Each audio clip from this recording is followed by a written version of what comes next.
जी सीखें।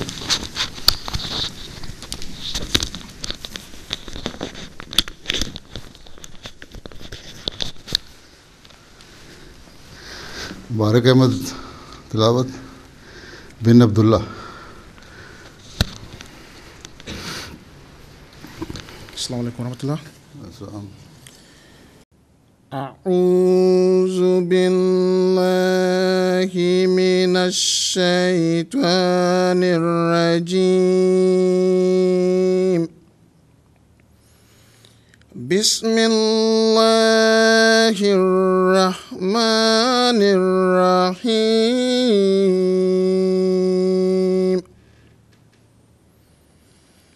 الرحمن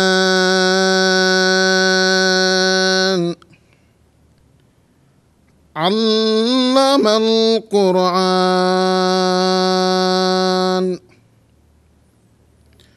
خلق الإنسان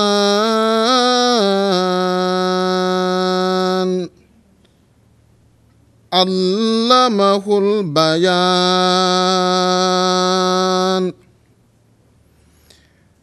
الشمس والقمر بحسبان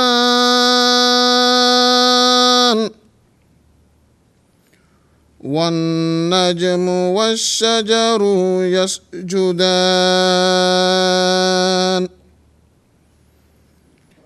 والسماء رفعها ووضع الميزان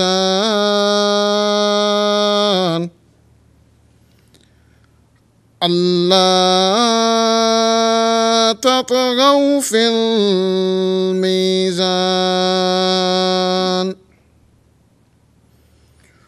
وأقيموا الوزن بالقسط ولا تخسروا الميزان والأرض وضعها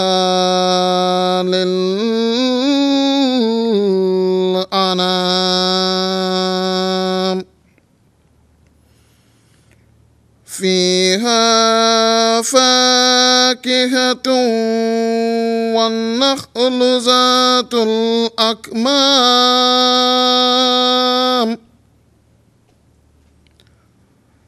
والحب ذو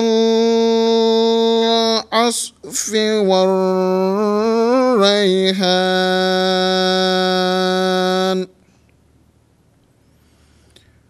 فبأي آلاء ربكما تكذبان؟ خلق الإنسان من صلصال كالفخار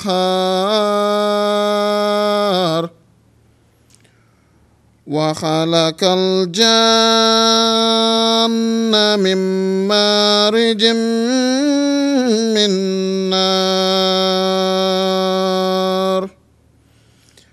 فبأي آلاء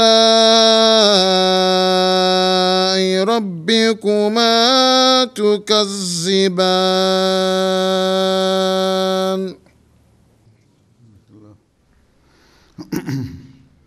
Translation Faik Jan Khan. Assalamu alaikum. The English translation, chapter 55, verses 1 to 17. In the name of Allah, the gracious, the merciful. It is God, the gracious, who has taught the Quran. He has created man. He has taught him plain speech.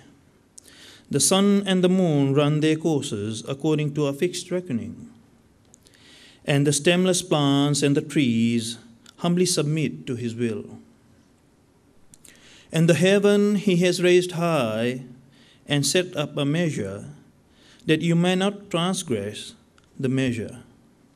So weigh all things in justice and fall not short of the measure.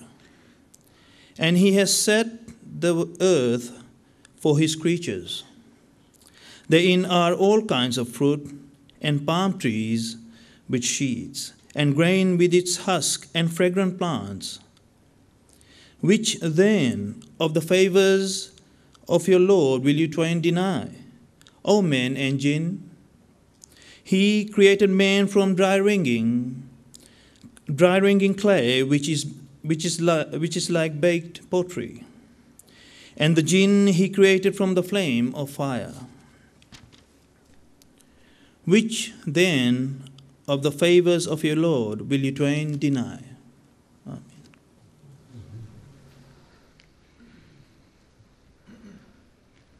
अच्छा जी, सरफराज रहीम साहब, Secretary Talim.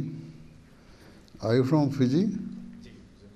This is why you have written your name Sharfaraz, not Sarfaraz. Ji, I have been corrected when I came here, but people are now calling me Sarfaraz. Yes. So no matter whether it is written here Shar or Sar, Ji. you cannot be Shar, you are Sarfaraz. Sarfaraz. Ji. Bismillahirrahmanirrahim. Dear Huzur, Assalamu alaikum. I'd like to give you a brief overview of the student database that we have in Australia for all Tanzeems.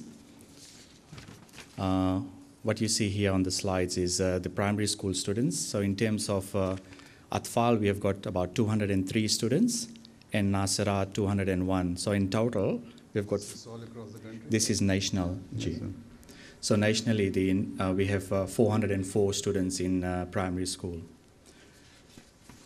In terms of secondary school, Atfal, we have got 58 Atfal, Khuddam 99, Ansar 23. So these are Ansar who have come here and wants to resume further studies, so they have to do the HSC equivalent paper, so they have enrolled in some sort of subjects. And Nasirat 62 and Lajna 90. So all up secondary school students. They are learning a language. Ansar and Lajna are learning language? No, Lajna includes over 15, so it includes... Yes, but Ansar? Yeah, Ansar are learning language or want to go into some vocational training as well. So vocational training is also called secondary education? No, pure vocational is separate, which is the next slide, which is TAFE students. So where we have 26 Ansar are actively in the courses enrolled for vocational courses. Khuddam, we have 70. There's an error in the slide, it's not supposed to be Nasrat there, but Lajna are 63. Nasrat might be at the age of less than 15. In vocational courses, very rare, Huzur, but because high school... There might be some brilliant class Nasrat. Possible, quite possible, Huzur. Bachelor's and honors students, we have, mashallah, a good number there. 93 Khuddam. No, 93 Khuddam, 13 Ansar, and 113 Lajna. So all up, 219 students nationally are enrolled, actively involved in bachelor's and honors courses. Moving on, master's students, Huzur, we've got a growing number of students are doing further studies. So we have 38 Khuddam, 13 Ansar, 26 Lajna, so all up of 77. And Alhamdulillah, we've got some PhD students as well, so 6 Khuddam and 9 Lajna.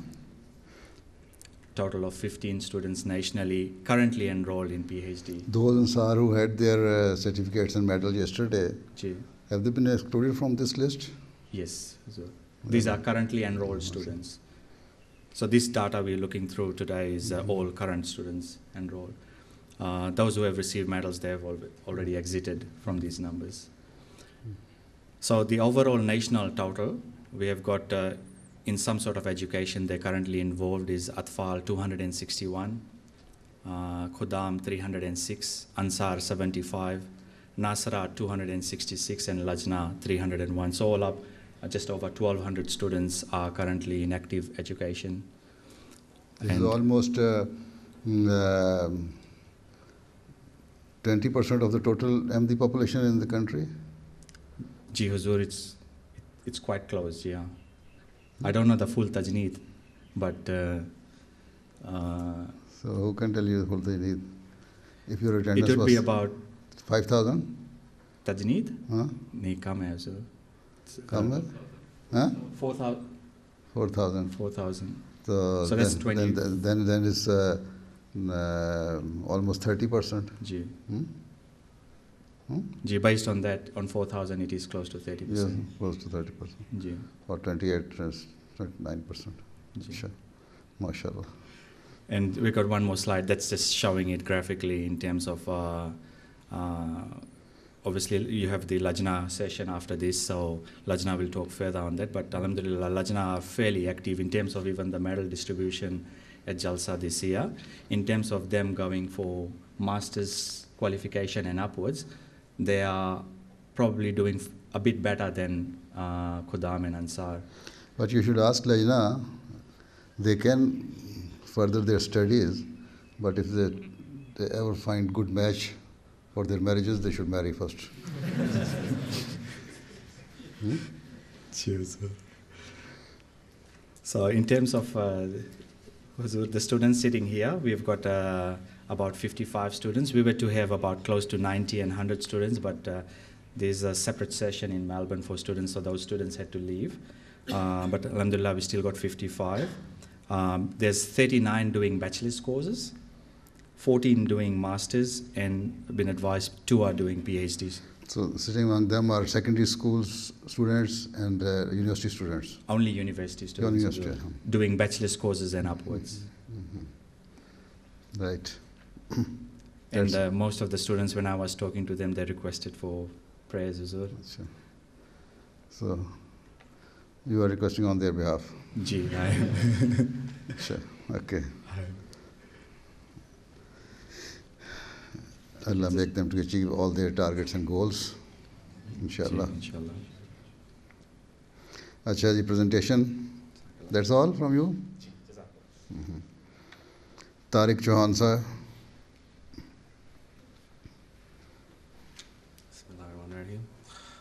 You're going to present without papers?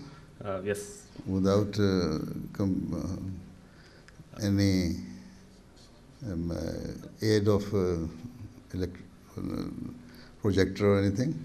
Yes, I'll need to change the slides. I'm not sure how I'm going to do it, but someone behind the scenes, I think, will take care of that, hopefully. So you'll ask him, you will ask him to change, or there's I think I'll just nod my head. There's some telepathy going on. Huh? We'll find that soon enough. Assalamu alaikum. So my name is Tariq Chauhan, and I'm currently a third-year PhD candidate at the University of Sydney. What is the rating of University of Sydney here among the universities? It's in the top 5 in Australia. So I think it's particularly in your subject. Sorry? In your subject, sometime overall rating is different from that of some particular subject. Yeah. So science-wise, it's up there. I mean, it's science-focused university. So yeah. Right. So schizophrenia symptoms include hallucinations, delusions, as well as cognitive impairments, which involve dysfunctions in executive functionings, so things like logical thinking, decision-making, and intelligence, So you as well as did memory. medicine? Sorry? What is your the previous education, master's? I did a Bachelor of Science honors in pharmacology. Pharmacology. Pharmacology. Ji. Mm-hmm. So these symptoms appear in earnest at around the age of 20 onwards. So most schizophrenics exhibit reduced gray matter volume in the prefrontal cortex and hippocampus, areas of the brain which regulate executive functioning and memory respectively. So this gray matter consists of over 100 billion neurons, as you can see there, and with over 100 trillion connections. So these connections, or synapses, occur on dendritic spines along those dendrites, so little tree-like structures over there. And they allow communication between different neurons. So, back again, back slide. Yep. So they allow communication between neurons via neurotransmitters. So if this brain hardware is altered, it follows that the software, i.e. thoughts, personality, and behavior, will also be affected. You can stay on that slide, the previous slide. Yep. So the man sitting behind is in a hurry. Yes, exactly, yeah. So I'll nod my head and let you know when to move forward. As these neurons are remarkably plastic during childhood, which explains why children can learn up to 6 languages fluently. However, as we grow older... They also have disease of hallucination? The children? Children? The first episode of psychosis usually occurs around the age of 12, 13 years of age. So infants don't usually have hallucinations, or we can't tell if they are having hallucinations. What is the cause of that? Or you are going... I think I'll explain it, yeah. All right.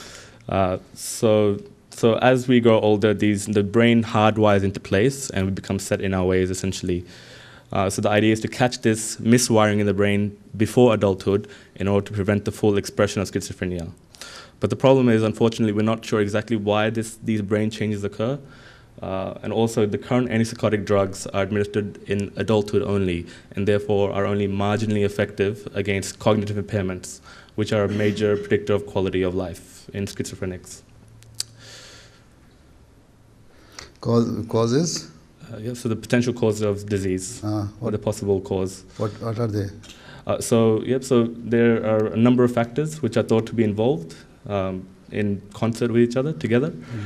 So there are a lot of genetic studies in... Atmosphere also affects? So the environment. Environment as well as genes. Environment, especially psychological problem of the parents? Yes, that has an effect. It's a hereditary as well. It's a hereditary component as well as so it's nature and nurture essentially involved. Mm.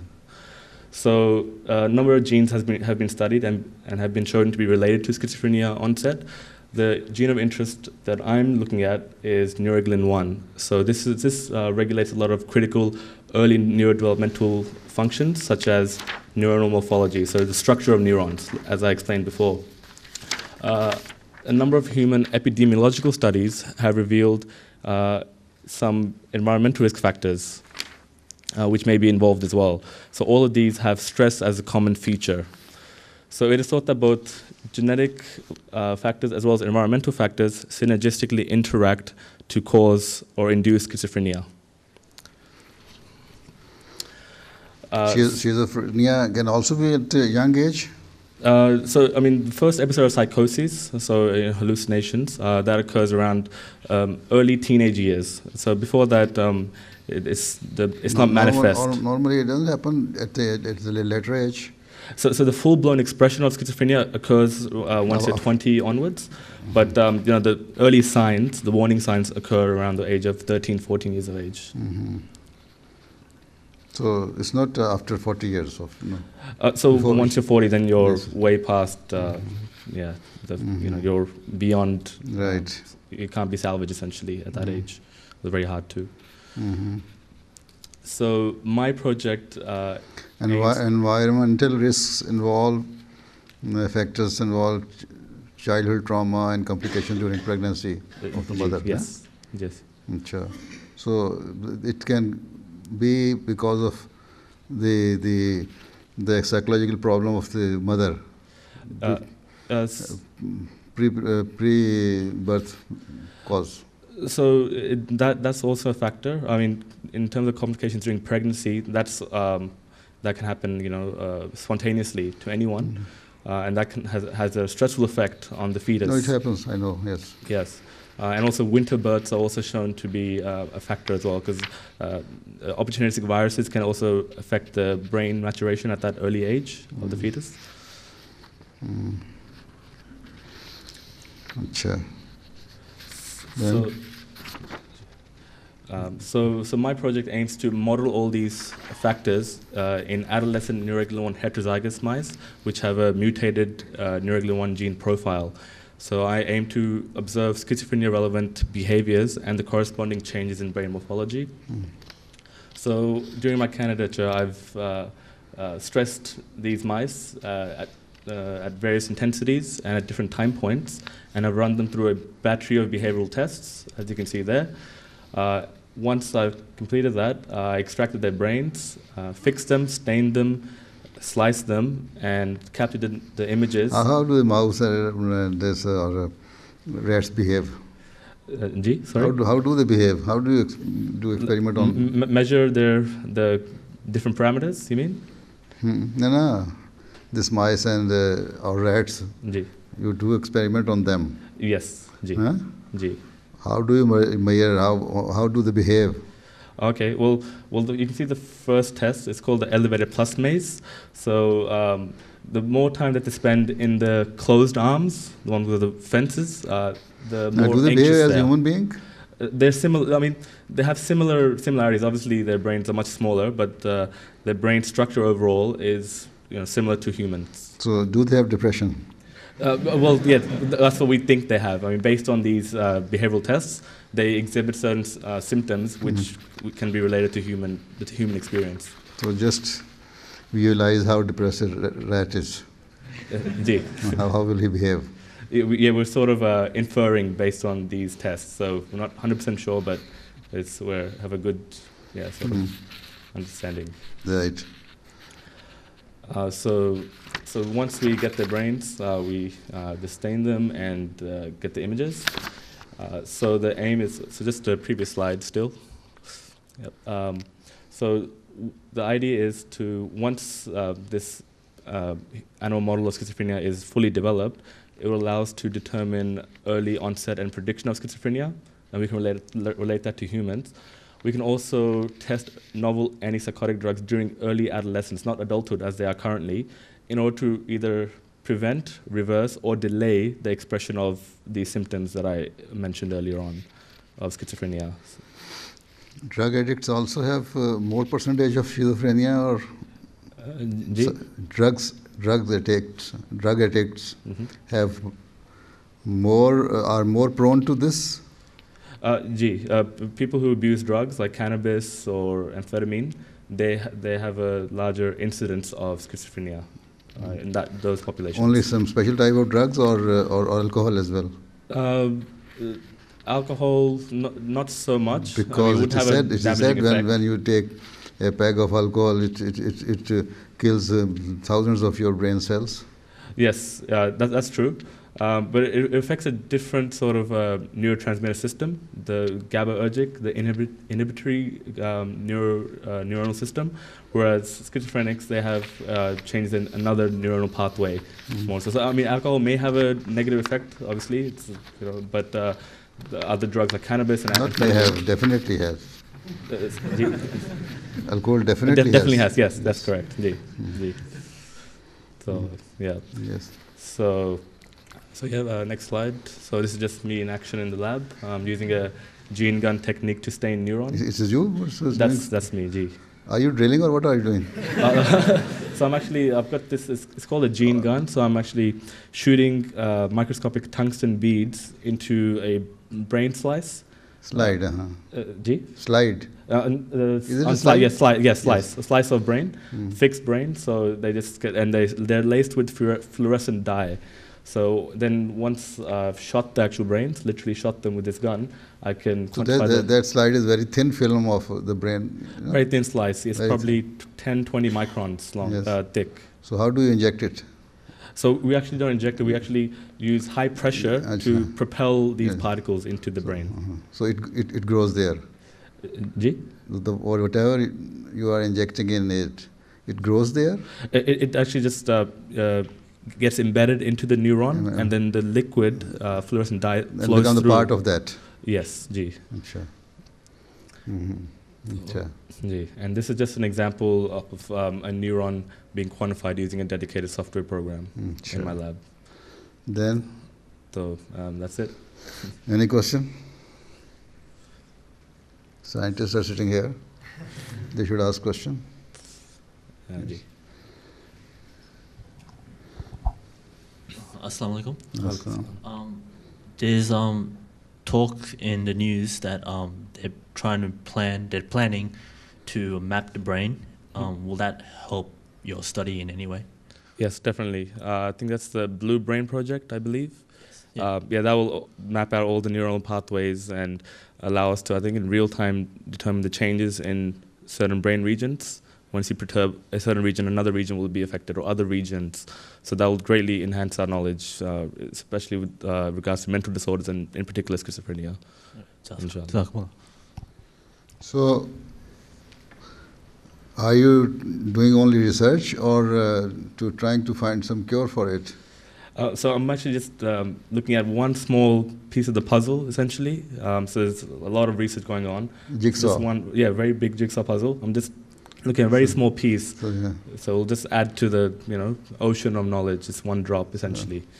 So there are other brains who are trying to solve this jigsaw? Yes, I've got around 5-6 people in my lab. How many centuries will it take? Well, we made pretty big advances in the past 2 decades, but I think the pace is now has enhanced, huh? Exactly, it's enhancing. So inshallah, very soon, next couple of decades, we'll find a cure. Hopefully. Cure, especially to the in youngs. In especially in young. In the youngsters, yes, inshallah. Inshallah. Inshallah. Then what else? Jazakallah. और कोई नहीं सवाल?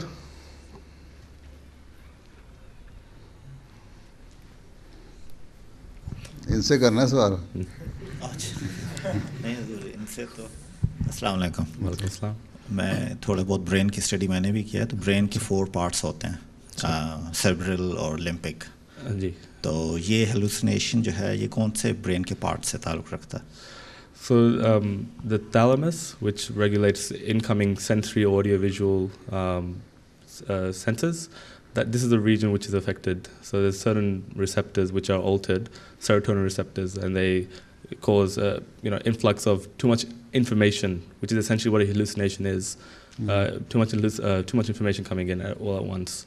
So it confuses you. So it confuses you. That there's a sort of confusion. Yes. No? Yeah. Exactly. Yeah. So to your main storage, it disturbs your main storage. Exactly. Huh? So thalamus is like the. So your subconscious. I would say subconscious. I mean, we're still learning a lot about the consciousness essentially, but perhaps the consciousness, subconscious as well. So yeah. आप doctor हैं? नहीं, मैं वैसे पढ़ता रहता हूँ। What are you doing? MBA कर रहा हूँ हुजूर, strategy. अच्छा, after having studied brain, you have switched over to money, huh? समझने के लिए. From brain to money. शुक्रिया सर. अच्छा, ठीक है.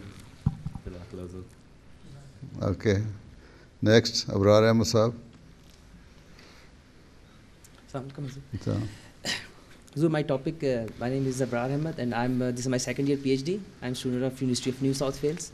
This is one of the top ranked university in Sydney. You have enough time, just take time. Speak slowly. I thought, okay. Thank you, Hazur. Hazur, the topic of my PhD is prevention of respiratory infections and the role of face masks. Next slide, please. Hazur, this is the background of my research. Respiratory infections are very common, and it's the third leading cause of death worldwide, around 3.2 million deaths every year. And is it because of flu and asthma and it includes all bronchitis and so many pneumonia things? Is most common is pneumonia, and then influenza, then are you doctor of medicine? Yeah, I'm a doctor.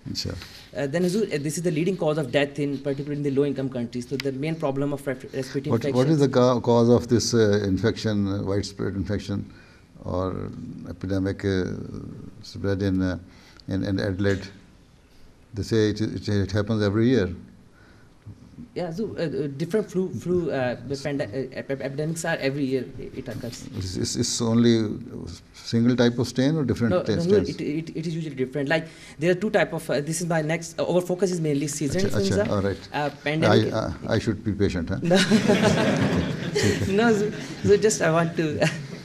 I just have to highlight that basically our focus is on influenza, our research focuses on influenza. So there are two types of influenza. One is seasonal influenza, one is pandemic influenza.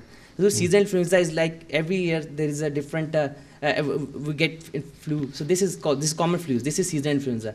Then sometimes there is an emergence of a different strain that is due to a shift or drift of antigens. So that result in pandemic influenza. Pandemic, yes. So pandemic, there's widespread all over the world. Yes.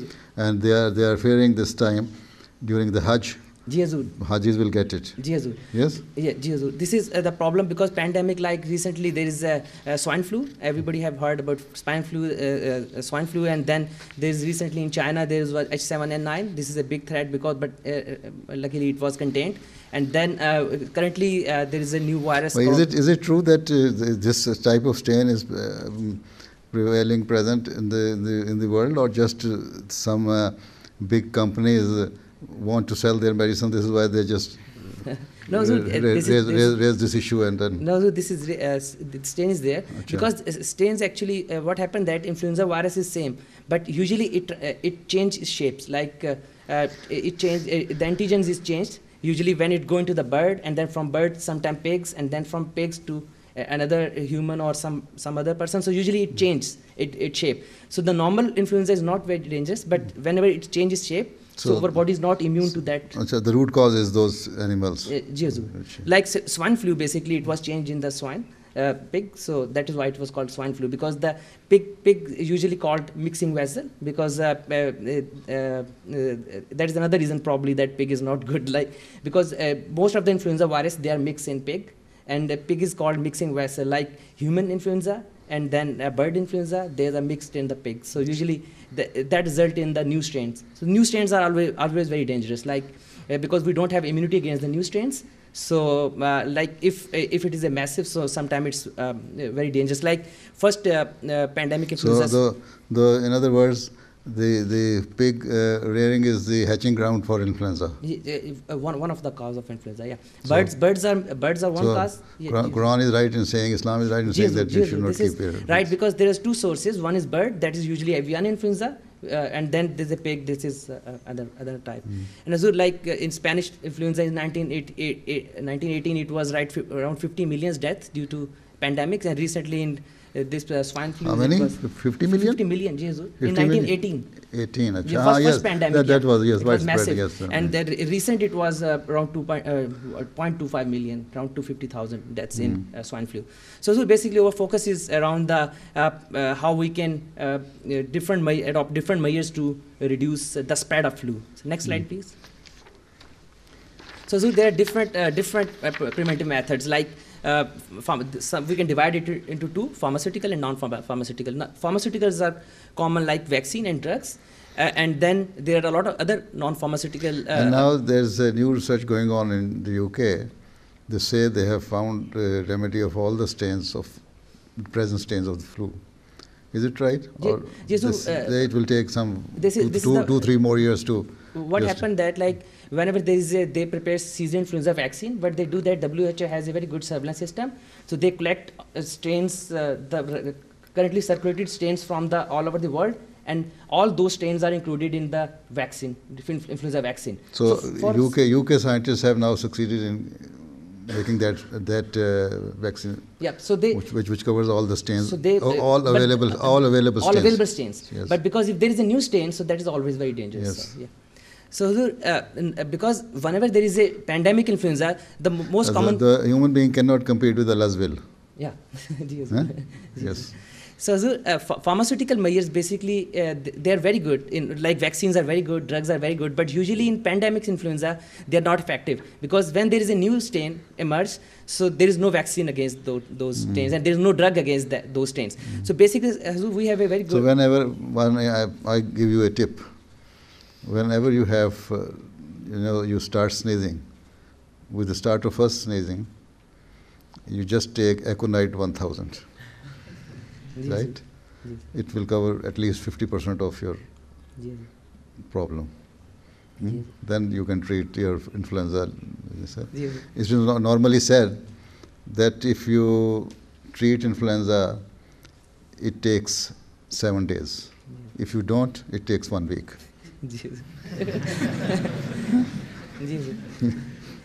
Yes, sir, this is right. Actually, influenza usually takes 1 week, but basically we have to prevent the spread of influenza. Yeah, This is- right. So Hazur, because those drugs and vaccine would be not available, so we have to rely on the other measures.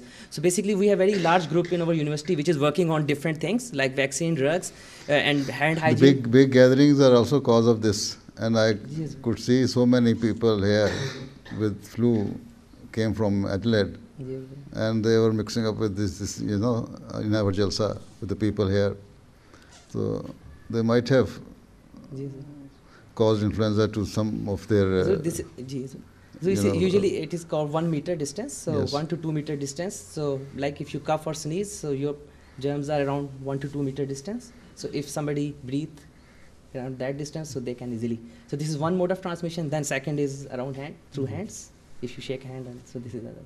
So basically our group is working on different things like hand hygiene, different trials on hand hygiene things, then personal protective equipments like face masks, gloves, and then border control measures. Usually like pandemics, they adopt different measures. Then quarantine, isolation, and there's community measures like we have to close schools, offices, like when there is a pandemic. So our group is working on different measures. So the topic of my thesis is basically around the face mask. So there are different type of face masks are being used in healthcare setting. So you are doing research on face masks? Yes, our group is basically working on all, but my particular focus is on face mask. So basically, there is a lot of different type of face masks are being used. So your research is on business, not treatment. Yeah, so you are right actually. Because my PhD is also funded by. But this is actually the problem with face masks is that because a lot of people are using face masks, but like in healthcare setting, everybody is using face masks. Surgeons are wearing face masks, and then even if you go to hospitals, doctors are wearing face masks. But surprisingly, currently there is no evidence that face masks are effective. Like there is a lot of trials, there is a lot of research on those face masks, but a lot of data shows that those masks are not effective. Despite that, people are catching it. So we want to see that like what kind of mask can be used. So still there is a lot of gap in the research around the face mask. So you can see upper 3 kind of masks are, first one is cloth mask, made of normal clothes. Yes. Second one is surgical mask, which usually surgeons use, and third one is very specialized. This is a bit costly, but this is a bit thick mask, but this is good mask. This is called respirator. Achha. And so low 3 type of masks are usually they are used in healthcare, but not very commonly. These are basically when there is a SARS epidemic. The blue one looks like a pig face mask. Huh? No? So this is low type of mask are basically these masks are specialized masks which are usually used in severe infections like SARS. Maybe it has already passed. They are electronic or whatever. These are cartridges. So these upper 3 masks are disposable. You have to use once and throw out.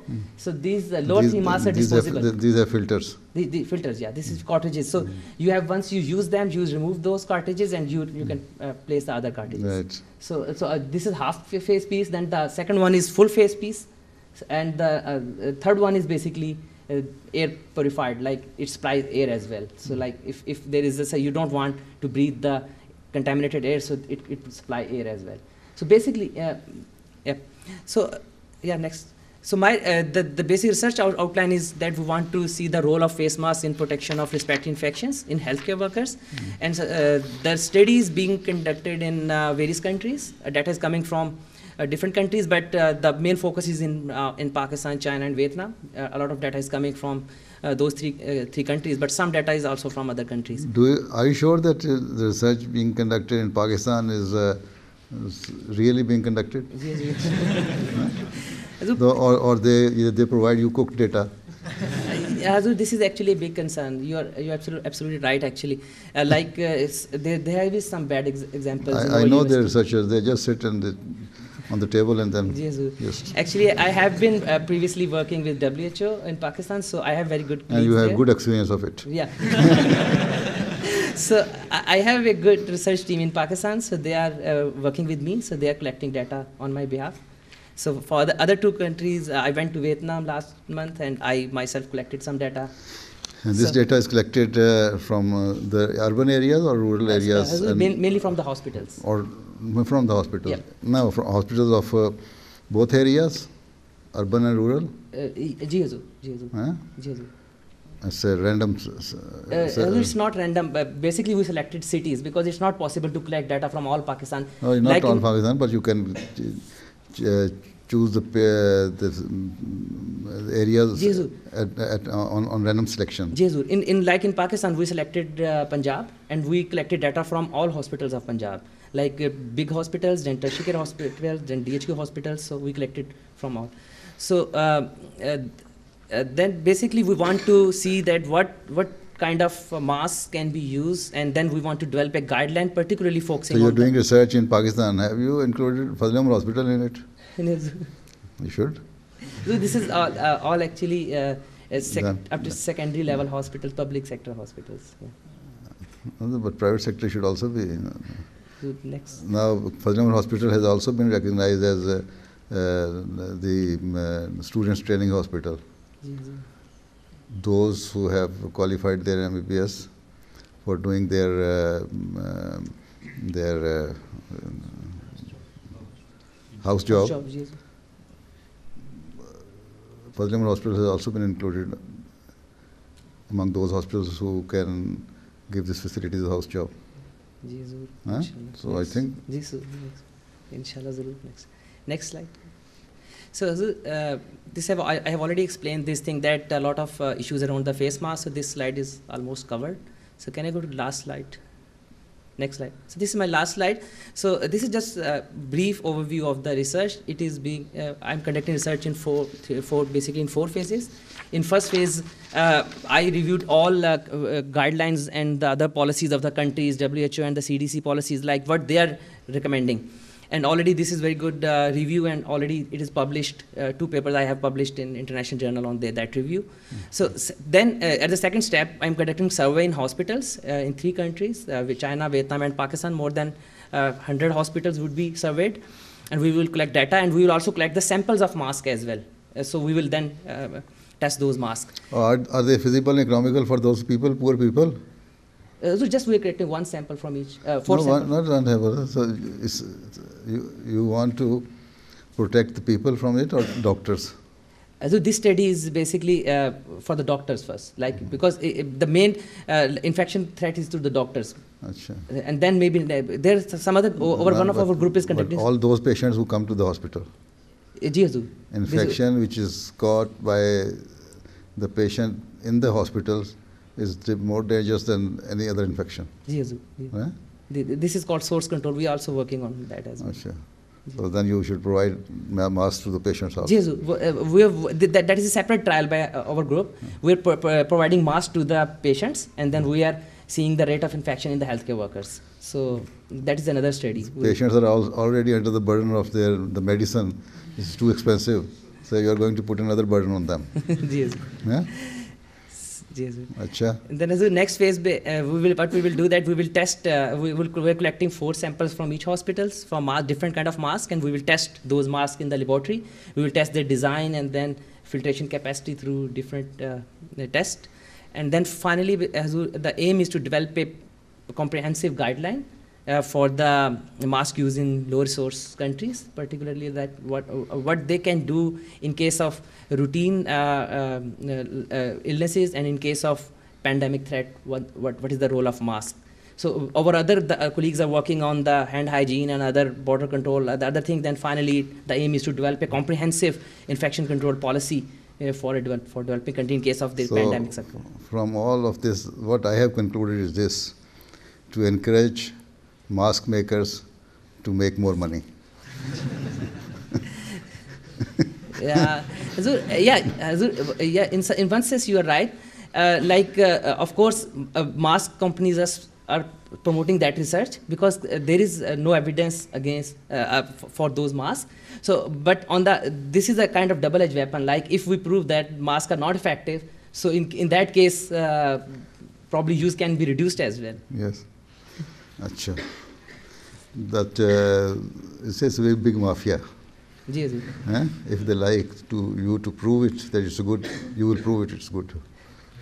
If you not an Ahmadi may not do it, but there are some other scientists who will write in favor of it. You are absolutely right. I really appreciate, it's an unfortunate thing actually. Yes. It happens in some, I will not mention the countries, but it happens. It happens in so many third world countries and even the big countries. Yes. Automatically, there are some things even in China, they have different standards of medicines. Yes. And research going on. There's a lot of politics involved. Yes. On this, Acha, mashallah. Yeah. Anyway, so here, both of you had given very good information. Thank you. Jazakallah. Thank you, sir. Now, सवाल तो नहीं करना था इन्होंने आपसे? Yes. Yes. Ji. Assalamu alaikum, my name is Mustan Savajwa, and I wanted to ask you that which part of lung is most affected by these infections, and if air sacs get infected, can these infections enter into the blood and spread to the whole body? That depends on type of organism. Like TB is mostly infected in the upper part of the lung. Like if you see the X-ray of TB patient, so it is usually infected the upper part of the lung. So of course, all organisms, they can spread into the body as well, and same with the TB as well. If it is bacteria, you can cure it.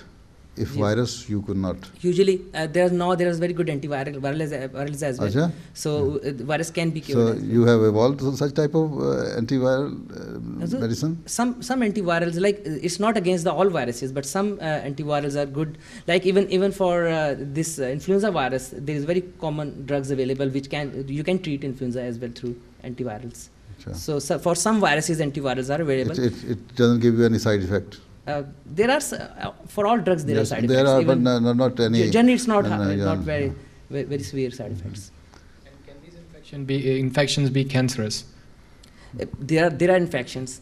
Like there are a lot of viruses. Like even very common virus, hepatitis B virus, it can cause liver cancer. So with the hepatitis B virus, liver cancer is very common in developing countries. In Pakistan, its prevalence is very high. And there are other viruses as well, like in women, there are certain viruses which can cause genital cancers, human papilloma virus, and there are certain other viruses as well. In HIV patients, there are a lot of viruses which can cause cancer. वो तो कोई भी virus या bacteria किसी से भी cancer हो सकता है. Yes. हाँ जी. अस्सलाम वालेकुम. मैं एक बैंक में काम करता हूँ. वहाँ पे हर साल फैमिली के लिए और अपने लिए वो इन्फ्लुएंजा का जो इंजेक्शन है वो फ्री कहते हैं कि आप आए लगाएं. लगा लिया करें. लगा लिया करें, कोई हर्ज नहीं. तो मैंने चंद लोगों से एडवाइस ली जिन्होंने लगाया था. कहते हैं हमें सारी उम्र इन्फ्लुएंजा नहीं हुआ, लेकिन जिस साल हमने इंजेक्शन लगाया उस साल हमें इतना शदीद इन्फ्लुएंजा कहते हैं वो. Influenza vaccine is one of the very effective vaccine actually. Yes. शुक्रिया, जज़ाकल्लाह. वैसे तो मैं घाना में रहा हूँ और मैंने for first 1 year I didn't take any anti-malaria medicine, quinine or anything. So when my family came to join me, they started taking medicine and preventive medicine for malaria, and I also started taking it with them. And immediately after that I had malaria. You are from Ghana. Yes. Which part of Ghana? Takoradi. That is which region is it? Eastern region? Western region, yes. Mm-hmm. What are you doing here? I'm studying. What are you studying? I mean, I'm studying Masters in International Development. International Development. Yes, sir. MashaAllah. Right. अच्छा, ठीक है, लगा लिया करें, कोई हर्ज नहीं. वैसे मैं लगवा लेता हूँ. Yes. मेरा क्वेश्चन था, करंटली रिसेंटली आपने न्यूज़ में भी देखा हो कि vaccine, influenza vaccine nasal drops बच्चों में इंट्रोड्यूस कर रहे हैं. और उस स्कॉटलैंड में उस पर काफ़ी इशू हुआ कि वो वैक्सीन उसमें पोर्क के कुछ इंग्रेडिएंट शामिल हैं. तो उसमें वो काफ़ी मुस्लिम कम्युनिटी ने उस वैक्सीन का बाइकआउट किया. तो हजूर इसमें क्या गाइडेंस आपकी तरफ से हो सकती है? मेडिसिन है, दवाई है तो इस्तेमाल कर लें, उसमें ट्रेसेस है। जी ट्रेसेस है, बिल्कुल वो उसकी प्रोटीन यूज़ कर रहे हैं, वो सिर्फ उसको present there are traces of that one है जो वैक्सीनेशन कर रहे हैं। तो पागल वाली फिर तो अल्कोहल में भी मना है ना। जी सवाल है, कुरान शरीफ में लिखा है कि alcohol should not be taken at any cost, लेकिन you can take pork when you are hungry and dying of hunger. So इसमें क्या हर्ज है? सूअर खाने की इजाज़त कुरान शरीफ में है ख़ास हालात में, अल्कोहल पीने की नहीं है। दवाइयों में अल्कोहल आपकी जितने सिरप हैं, एंटी कफ सिरप जितने हैं या एंटीबायोटिक जितने हैं, मोस्टली होम्योपैथिक जो है, दे ऑल यूज़ अल्कोहल। ठीक है, वहाँ अल्कोहल तो पी लेते हैं जिसकी टोटल मनाही है। एंड पोर्क जिसमें है कि भूख में खा सकते हो, उसको आप कहते हैं उसके ट्रेसेस भी ना जाएं। हैं जी शुक्रिया। दस ख़त्म हो गया। उसने सवाल करना है, करें। मेरा नाम मुनस अहमद है। मैंने आपसे आपकी रिसर्च के बारे में पूछना था कि आप जो फेस मास्क की रिसर्च कर रहे हैं वो सिर्फ डॉक्टर्स की फेस मास्क ही कर रहे हैं या जो यही तो अभी बात हुई थी कि ये डॉक्टर्स के लिए ही कर रहे हैं फ़िलहाल, और उसके बाद मरीजों में आएंगे। तो और जो हॉस्पिटल स्टाफ है उसके लिए नहीं? वही मतलब hospital staff, medical and paramedical staff, medical and paramedical staff all involve in the hospital. आप क्या है पैरामेडिक्स में? जी जी आपको मिल जाएगा। You will get one. अच्छा ठीक है, बैठे हैं। अब ख़त्म हो गया वक्त, जज़ाकल्लाह। ना लड़कियों का इतना ही वक्त था ना, 10 मिनट ऊपर हो जाए हैं। चलो।